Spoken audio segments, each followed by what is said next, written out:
Hi, it's Edward, back with another video. Please take a moment to click the thumbs up button below and consider subscribing to the channel. Please also consider sharing this video via social media and with your friends via email. Thank you for your support. Today, I read several financial news articles. I've included links to the articles in the description below. I encourage you to read the articles to support the authors and news sources. As a private American citizen, I'd like to report and share my transformative thoughts through commentary regarding small sections of these articles that are of public interest.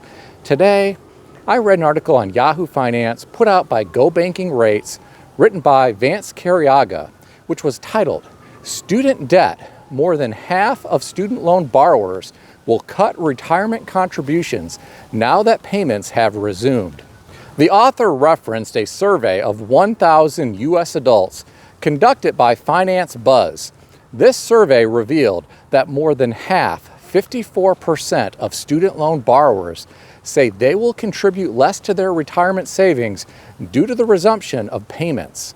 Well, here are my thoughts. First, a sample size of 1,000 is pretty small, so who knows if this is really representative of what is going on across America. If it is, I wouldn't be surprised. In my opinion, far too many people grew comfortable in the past 3.5 years not having to make a student loan payment. There were a lot of everyday Americans who thought the government was going to forgive their student loans, or at least some of the debt. Now, many people are in a position where they have to make student loan payments during this period of high inflation when life is already difficult to afford. It is too bad that 54% of student loan borrowers say they will contribute less to their retirement savings because of having to resume making student loan payments. This could potentially have far-reaching ramifications for some. I hate to see people possibly jeopardizing their financial security during retirement by doing this. Now, some of these people may have already saved a lot of money for retirement, and this will be a blip on the radar, but I am sure that is not the case for everyone. There are plenty of stories that you can read about online about retired Americans who are living in their vehicles or on the streets because they can't afford a rental in their city due to the small amount of money that they get from Social Security. Some fortunate people have relatives that they can live with. Others may have found roommates to split the rent cost with.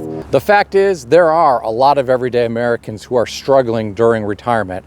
I'm sure it is not the retirement that they dreamed about when they were younger.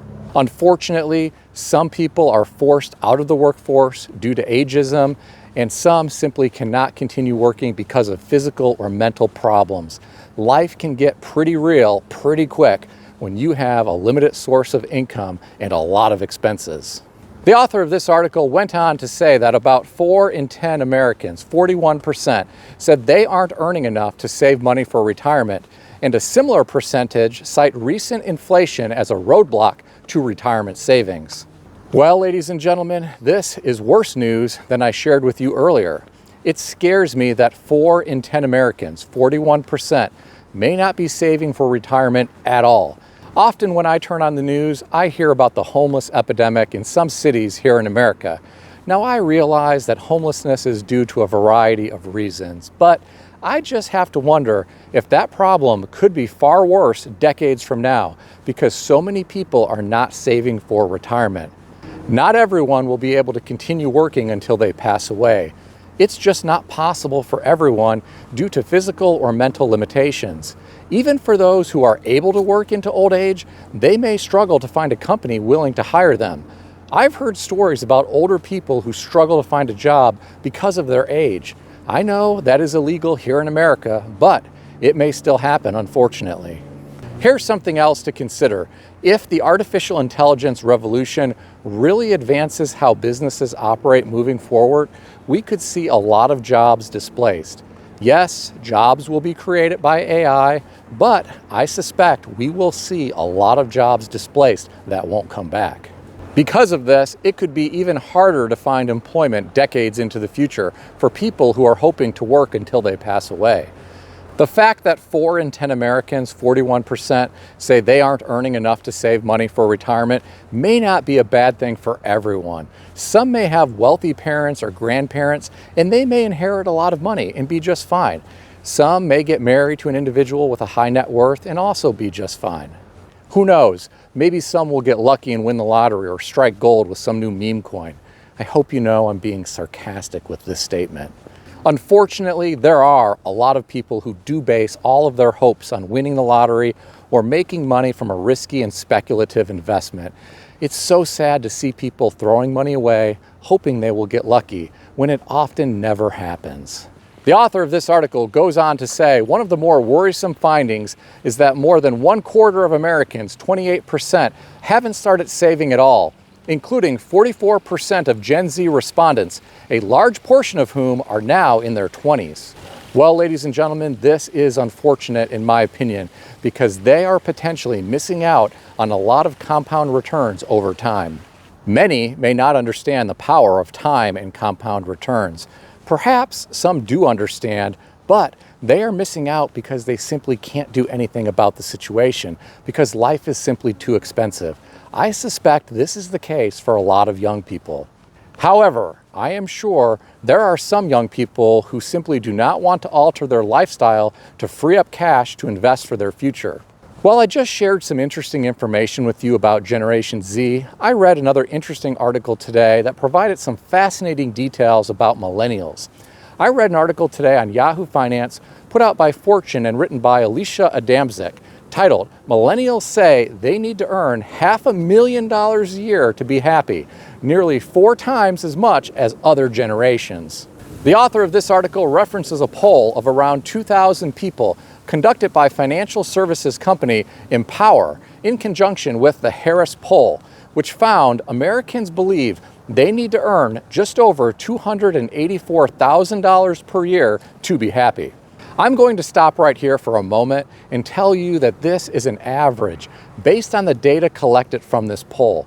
The author said that Generation Z felt they needed $124,000 and Generation X felt they needed $130,000 to be happy.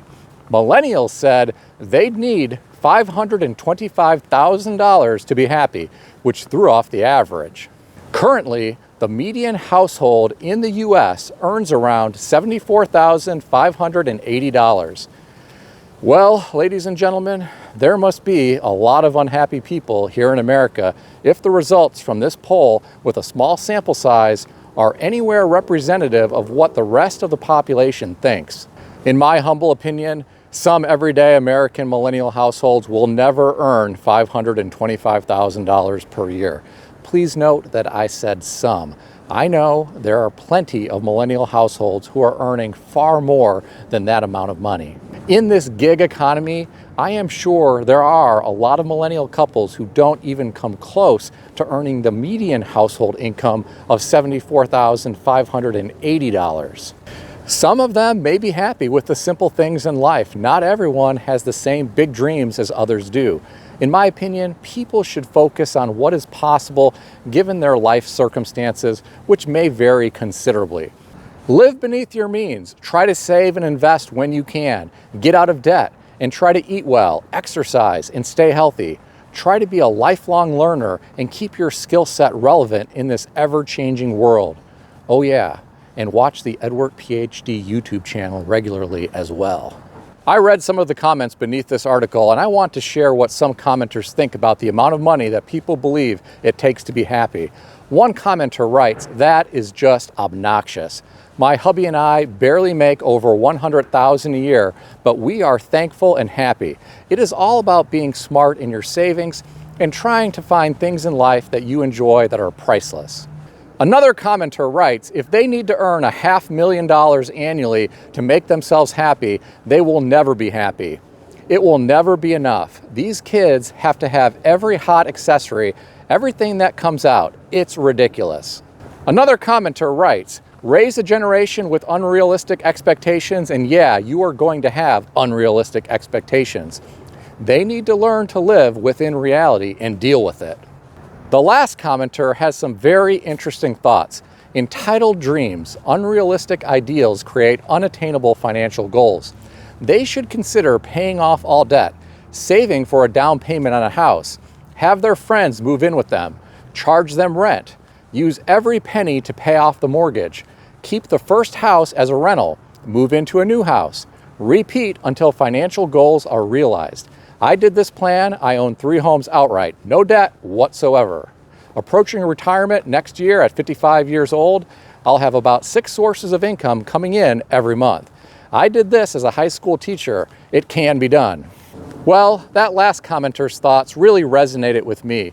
What do you think about that commenter's thoughts? Let me know in the comment section below. Do you know people who earn less than $525,000 per year who are still happy? If so, tell me about that in the comment section below. Please keep in mind that nothing in this video is financial advice or advice of any kind. If you need advice, seek advice from a qualified professional in good standing who puts your interests first and foremost. If you enjoyed this video, consider subscribing to the channel. Please also consider sharing this video via social media or via email with your friends. I want to extend a special thanks to everyone who has subscribed to this channel. I want to also thank all of my channel members. Check out some of the great books that I suggest you consider reading in the description below. I've included Amazon affiliate links to these books. As an Amazon associate, I earn from qualifying purchases. Stay healthy and wealthy. I'll see everyone in the next video.